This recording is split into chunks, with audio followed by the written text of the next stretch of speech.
Welcome back to Spinning the Past. Today I'm going to talk a little bit about Lazy Kates. Now, if you get a new spinning wheel, they often come with a rudimentary Lazy Kate. So this one came with my Lendrum. Just came in the set, the kit. This can hold up to 3 bobbins, 1, 2, 3. I'm just showing one here. And you can see I have my bobbin station here and I can pull it off there. And these, if there was a bobbin there, that would go through there and that would go through there. And that sort of tames it. It also has a way that I could, if these were bobbins, that I could tension it. And tensioning means it just is a little drag on it so that it won't just reel off like that. That's never any good. One little trick that I have done in the past is, I'm sure most of you have just a wad of bits and bobs from spinning, little woolen little bits. So I just kind of stick just a little wad underneath here, and then that is kind of a natural way that will create resistance as well. Just a little bit of resistance so it doesn't come flying off.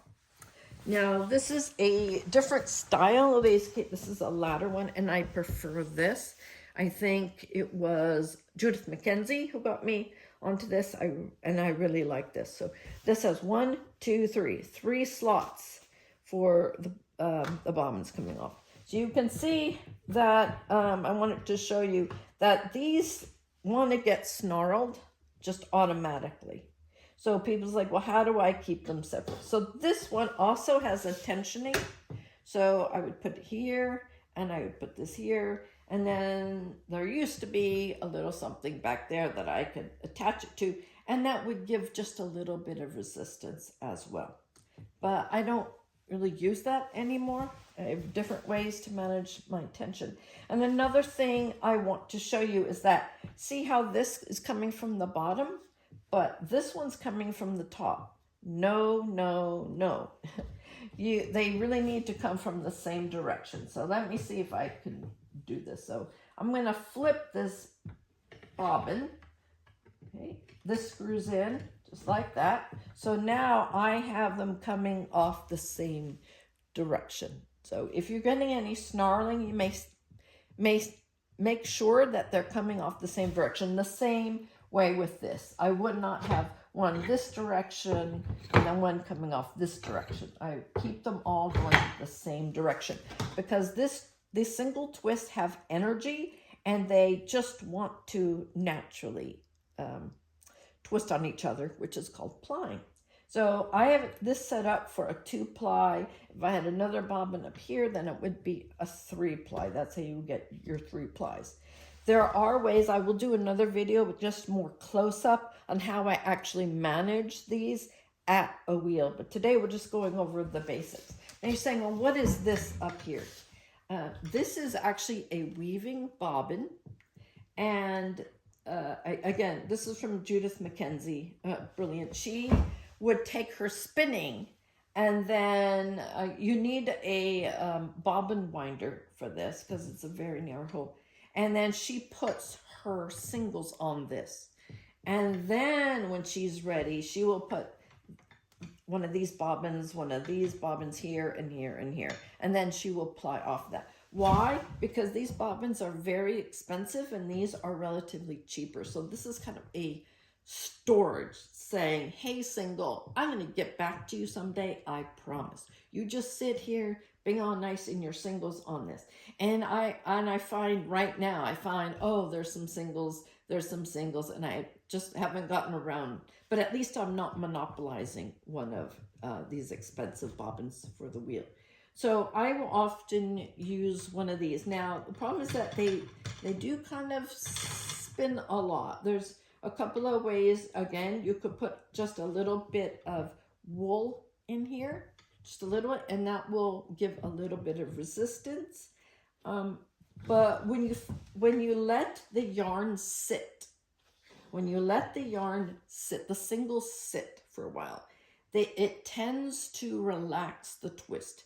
Means it's not gonna go pigtail on you immediately like that. so that when you pull these out to spin off of, they are not going to kink immediately like this. So then I would have one here. Again, I would keep all of these the same, either 3 of these or 3 of these. I wouldn't mix and match. That's just me. I'm sure there's other people like, hey, yeah, sure, you can do that for sure. If I were doing some novelty yarns, yeah, I would. But if I'm just trying to get a consistent yarn, then I would use the same bobbin. And let's see, what else can I say about this? So you can see it's pulling off here. And again, there's ways that I hold these.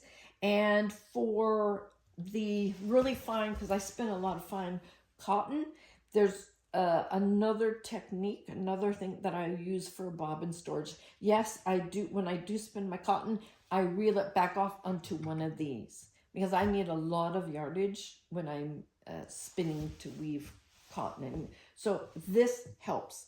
And then that's like a whole different video on when you have these really fine threads that want to just snarl and cause a fit. There's a different procedure. I will try to get to that, and I'll show you up close what I do about that. But I just want to show you today, these are just 2 styles that I personally use. All kinds of Lazy Kates out there. Again, choose what works for you. These tools, there's nothing special. They will not make your spinning extra special or your finished yarn extra special.